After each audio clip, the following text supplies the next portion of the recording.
What's going on, everybody? Welcome to Lunch with the Clydesdale. My name's Scott.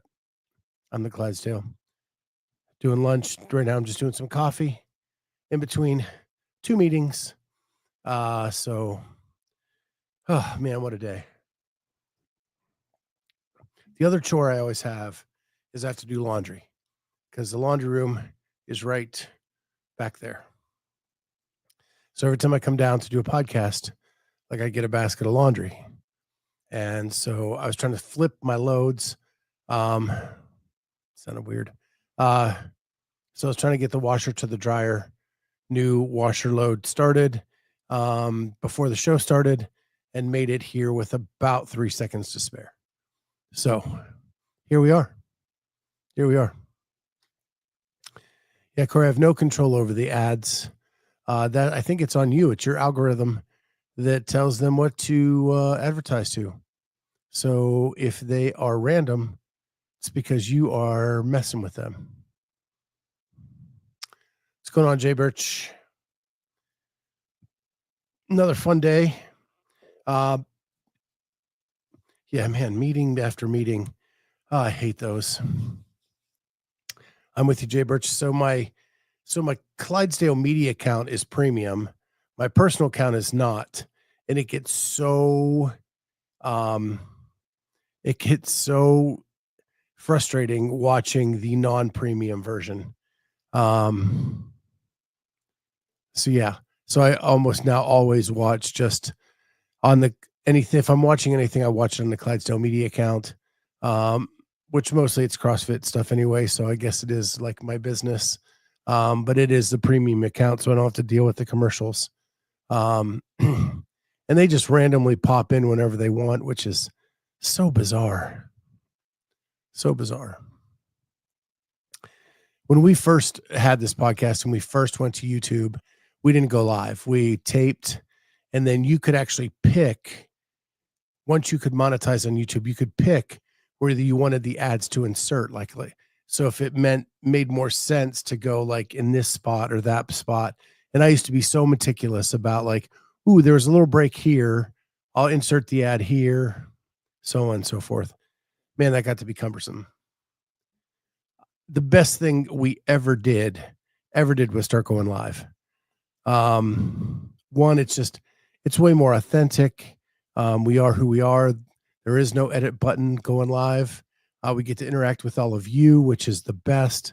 And the editing process is way, way, way better because there is none. All I do after this show is I download the audio version of this, and then I upload that audio version straight to Spotify. Well, it's actually a software that then distributes it to all of the big platforms like Spotify and iTunes and you name it. It distributes it to it. So yeah, a little behind the scenes there. But going live has been the best thing ever, and it allows me to do this show with you guys, just chatting, shooting the breeze. You are correct, Jay Birch. It's so much better with live chat. The only time it can get a little distracting is when I'm doing like a conversation with an athlete or a coach, and the chat's getting really active, and I have to like just ignore it to get through the stuff that I'm doing with that person to give them my full attention. When we first did that, it was really hard to ignore the chat and just focus on the person. Now it's pretty easy. I just have to shut you guys out for a couple of seconds while we're talking. And then I can come back and look through and see if there's anything that I want to pull over for that guest. But it can get a little bit cumbersome at that point. But other than that, I wouldn't change it for the world. When we first did it, some of the guests did not like the idea of going live. They liked that we could edit. Now I only had like 2 people ever ask me to edit out a piece. but they like the fact that they could. Jaybird says, do you tell them to ignore the chat? I really don't. If they want to pay attention to it, that's up to them. Most of them, I don't even think have the chat up, unless they're like an experienced podcaster. I think like Ariel does. But like, I think Emily does hers on her phone. If you do it on your phone, there's no chance you're reading the chat unless you have like super eyes. Text me who those two people are. I'm curious. You know what? I don't even remember. Like, dude, we've done well over 1,000 episodes. To remember, they were early on. I mean, I haven't done a taped show in like 3 years. I haven't done a taped show in 3 years. I do know the one that I had a lawyer contact me and I had to remove from my site because of a lawsuit between this individual and yeah, that one was fun. And usually it's just like one little thing where they,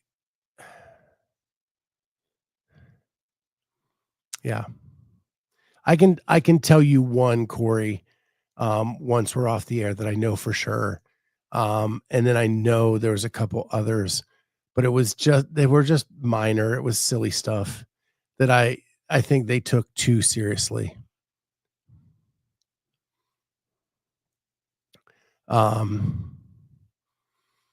Anyway, I think people think they have to be perfect when they're on the air. And I think that more important than perfect is authentic.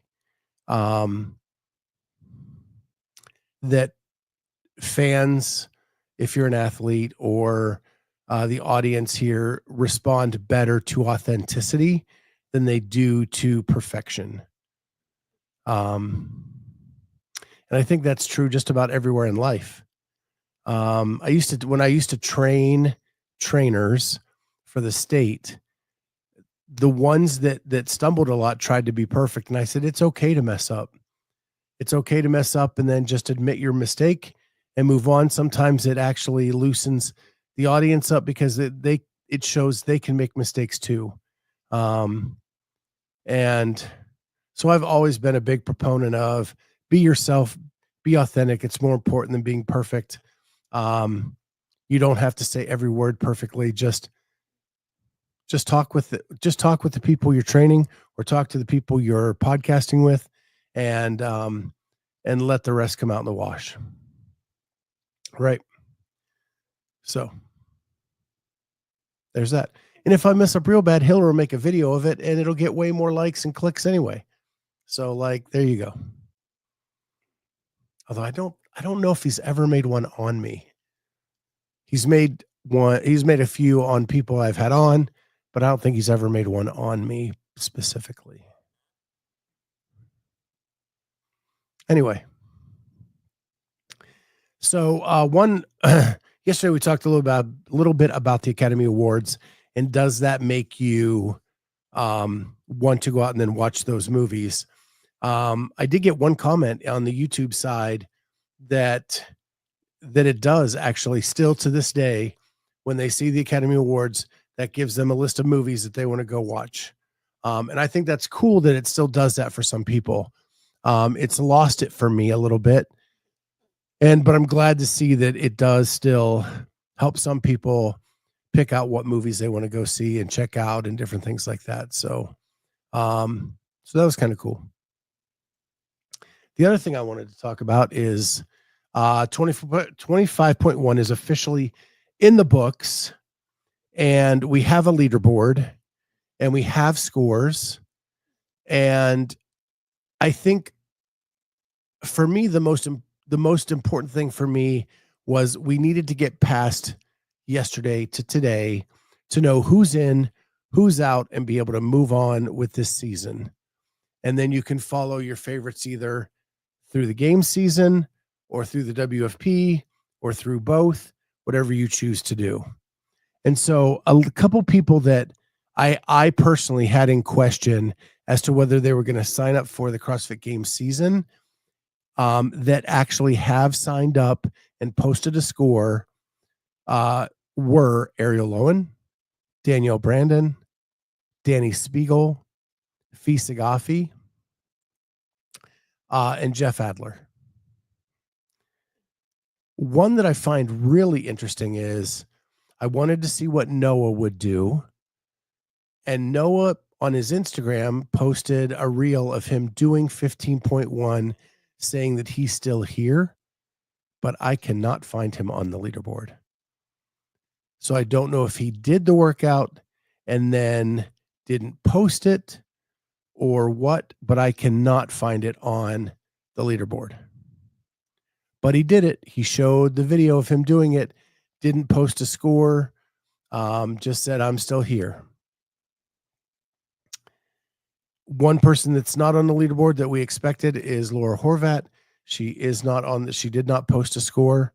So that's one person that we knew was probably not going to do that, and she did not.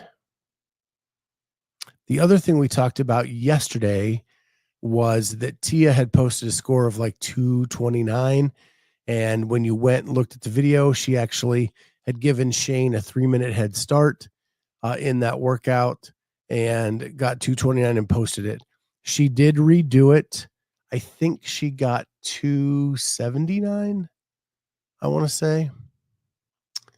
I'll look real quick here. To me, she posted a score of 287, which actually puts her in 525th place. Yesterday, she was like 3,000. And you have to be top 1,200 to make it to the semifinal level. And so just redoing it and getting those 50, 60 more reps, got her all the way up to 525. So about middling of the qualifying positions.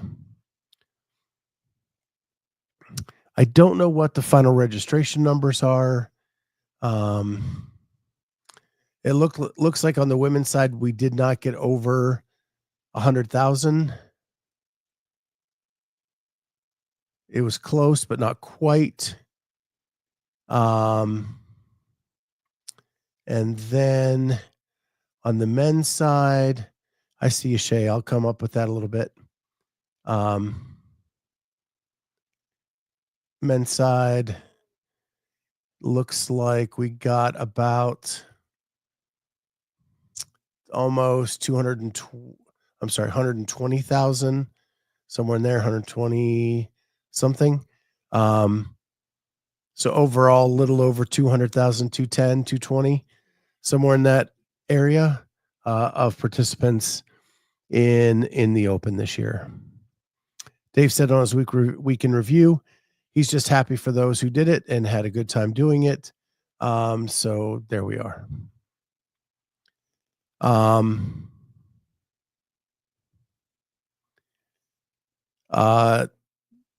Jay Birch, if you're talking about overall registrants, that is everybody. That is 210 to 20,000. Last year we had, I want to say 360 or 380, somewhere in that vein.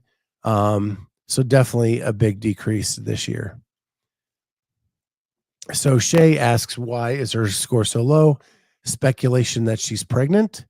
I think she just is focusing in other directions right now. And once the Open's over, she doesn't really have to compete until May for anything.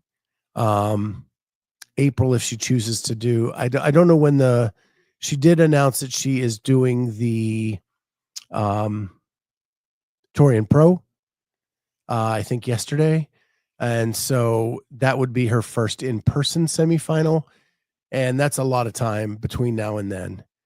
She just has to get through this to the next level. She's doing all this high rock stuff. She moved back to Australia. She's got all the proven people down there that they're coaching. I don't know if she's pregnant or not. If she's doing touring and announcing it, but she did that last time she was pregnant. So I don't know. I don't know if she's pregnant or not. Yeah, seems unlikely, Shay, but I don't know because last time she was pregnant, she actually announced she was doing, I think it might have been Torian then, or their off-season competition, the Australian Throwdown, one of those, and then backed out like the week before. So yeah. And then Andrew says she knows she doesn't have to try very hard to make it to the next stage. I agree with this part wholeheartedly. I think she learned last year with the wrist injury, just get through this one, get through it unscathed, and then move on to where you have to be competitive. And Jay Birch says, apparently Carrie Pierce is pregnant. Yeah, we talked about that on the Sunday show. There are actually 3 people in the CrossFit space that announced pregnancies in the last week or so, and that is Carrie Pierce, Amanda Barnhart, and Joanne Olson, Noah's wife, announced she's pregnant as well. So those 3 in the CrossFit space are with child, and congratulations to all them. Happy for all of them. They're all great people. I think they'll all make great parents. Can't wait to see how that turns out for all of them. So, yeah, congratulations to all of them. So, let's take a quick look at the leaderboard since we're here. I have the men's up now. We will share our screen. And at the top of the men's division, I don't think to anybody's surprise, everybody predicted him to win, and that's Colton Mertens. And he won with 361 reps, 3 reps better than Colin Bossard. Dallin Pepper took 3rd. Jeffrey Adler 4th. George Sterner 5th. Nicholas Bedden 6th. Right? Yep. Aldous Upanik 7th. Austin Hatfield 8th. Benoit Boulanger 9th. And Ricky Garrard 10th. Or they're all tied, it looks like. Yeah, and then Reese Mitchell tied. So that's your top 10. It looks like both Austin and Roman redid it. I want to talk about that a little bit after if we go to the women, and everybody's pick to win the women's side, won the women's side. Mirjam von Rohr, 359 reps, took 1st. Alzni Ijazabal took 2nd. Caroline Dardini 3rd, tied with Fee Sagafi. Mano Anganese took 5th. Our very own Carolyn Prevost took 6th. Kristen Holtz took 7th.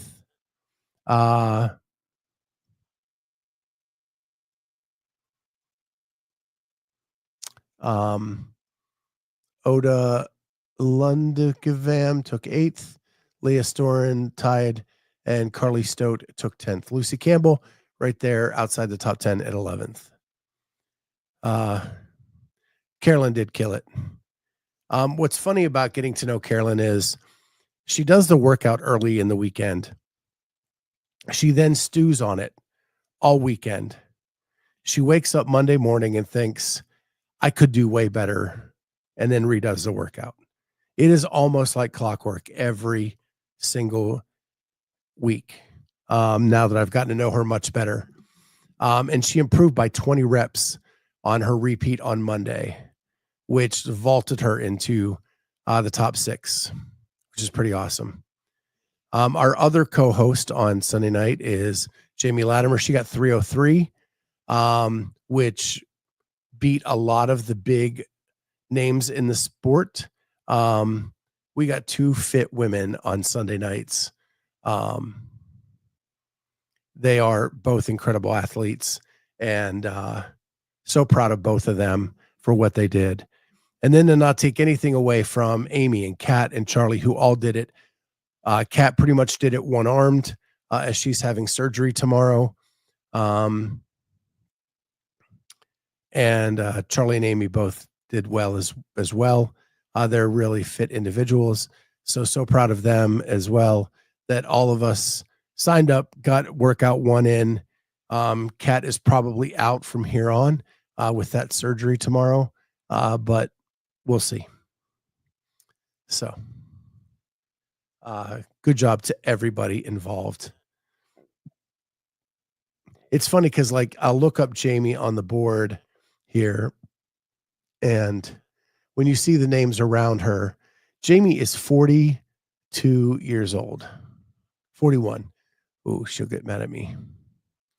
I made her older.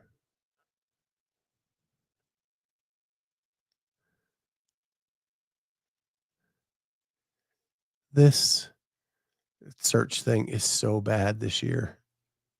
Oh my goodness.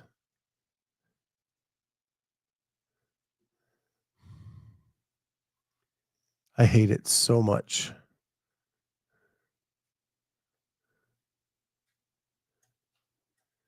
There we go.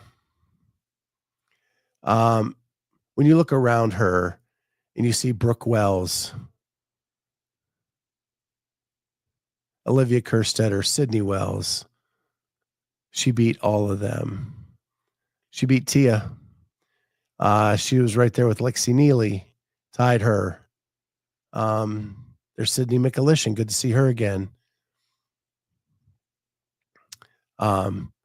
For 41 years old, she is so fit.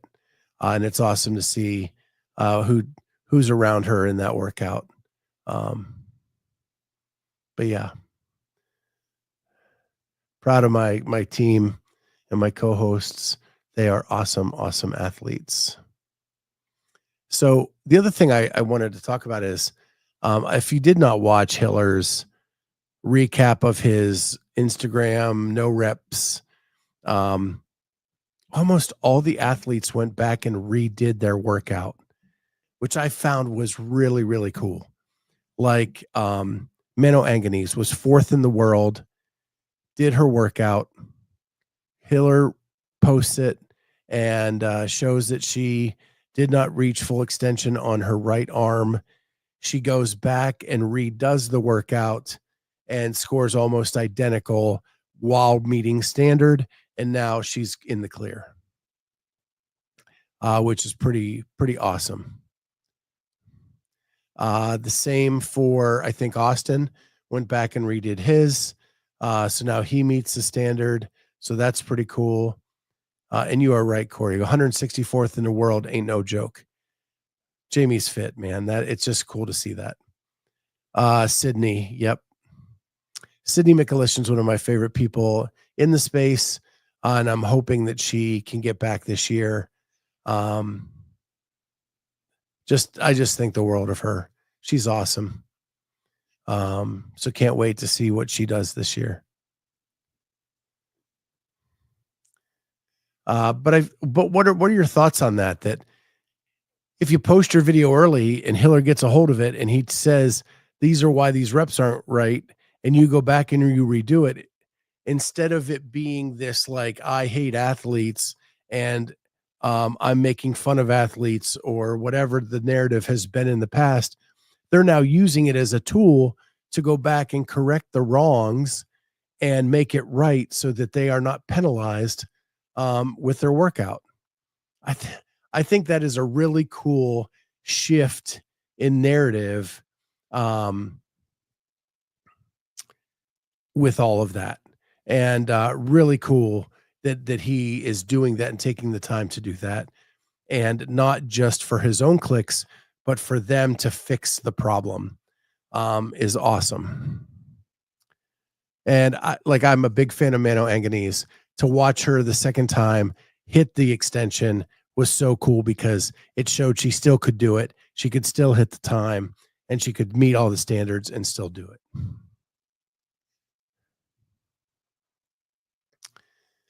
it. Shay loved all her interviews. Yeah, Sydney's just awesome. I got to meet her dad at Wadapalooza too. Just a great family. Got to meet her sister after an interview once, when we were trying to convert metric or English to metric or metric to English, one of those things. She's really funny too. Corey says, all you need to know about Jamie, I learned at MFC 2 years ago. She got done with the same workout I had just did. And in the process of me telling her good job, told me, I beat you. Love it. Yeah, she's a little competitive, a little bit competitive. The thing that kills me about Jamie is when she finishes these like go dark workouts, she collapses at the finish line in like a heap, like all scrunched up, and then like tries to kick her shoes off and then just keeps in this like ball at the finish line. Like most people like lay out so they get more air and they're trying to expand their lungs and do all this stuff. And there's Jamie in the fetal position every time at the end, all balled up in this little 5'2" ball at the finish line. It's crazy. So any surprises for you guys on the leaderboard that you saw that you didn't expect? Anybody that you thought would be there and isn't, or is there and didn't think would be there? Just curious your thoughts. And I'm just going to leave the last couple minutes here for any questions you guys have for me.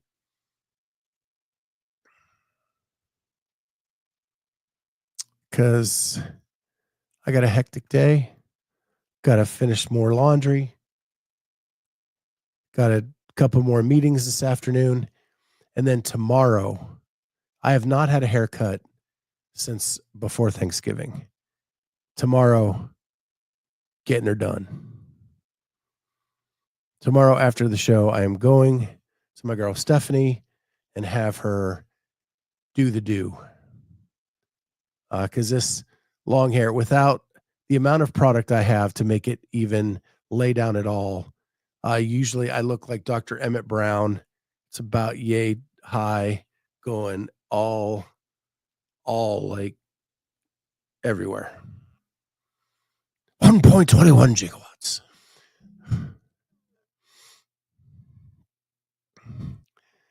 Oh, Corey. Corey is still on his rant. Scott has his riffs, that's me. And Corey has his rants that he is continuing on. No real surprises, I think, other than the rampant BS scores in the old folks division. Yeah. We are going to have BS scores when there's not a lot of video review in the open. Just the way it's going to be. You're going to have to figure out a way to get around it and then make it to semis where the truth will be told, hopefully. And I know that sucks. I wish it was better, but that's just where we are. It's just where we are. What's up, Jake? I'm just biding my time until semis. Good. You will make semis, and then from there, put the gas pedal down, show them who's who. And just know that these BS scores you're going to obliterate in semis. Obliterate.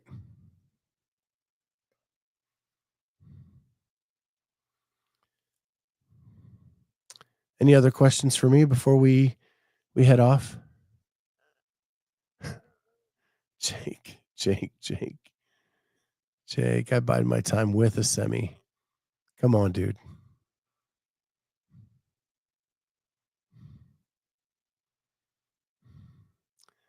I'm old. That takes medication for me.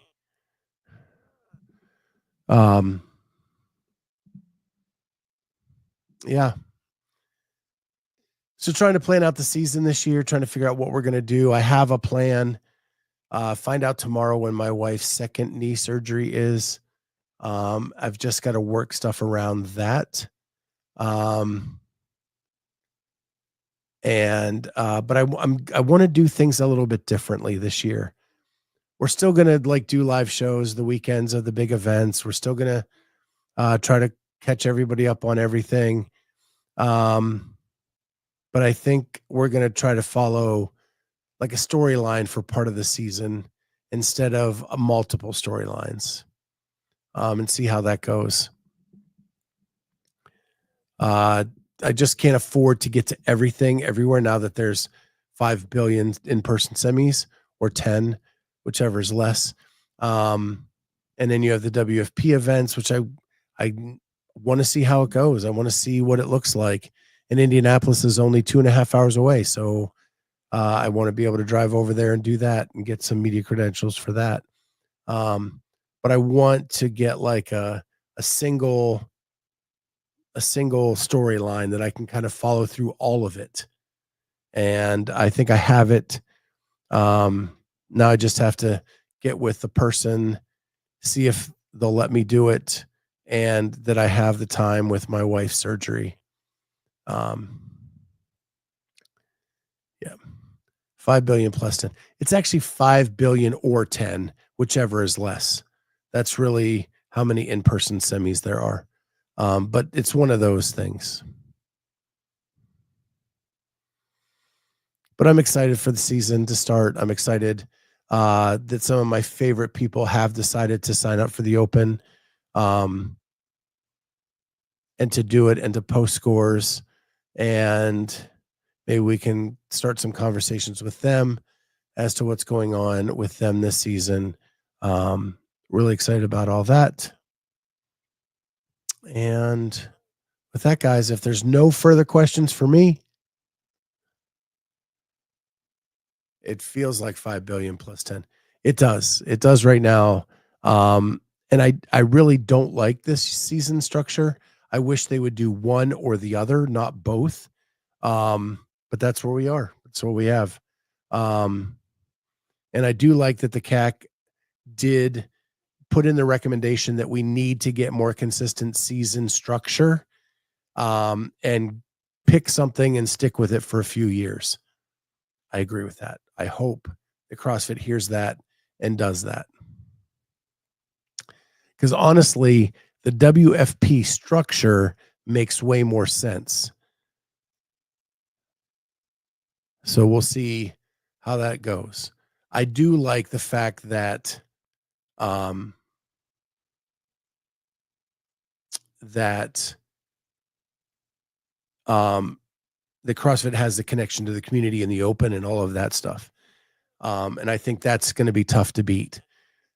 But I do like the WFP structure.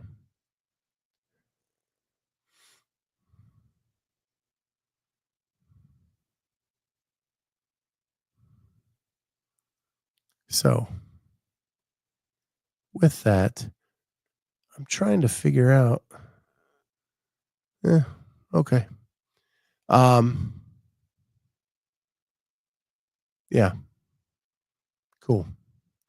Well, with that, guys, I've got a 1:00 meeting, so I am going to head up for that. Holly says that's pretty logical. Yeah, and logic has never been a strong suit, but we'll see. There's been some change this year. Let's see if that keeps continuing. Corey, you know she is. She's killing it.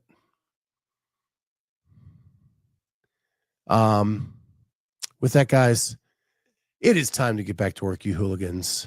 Till next time, tomorrow. We'll see you tomorrow on Lunch with Clydesdale.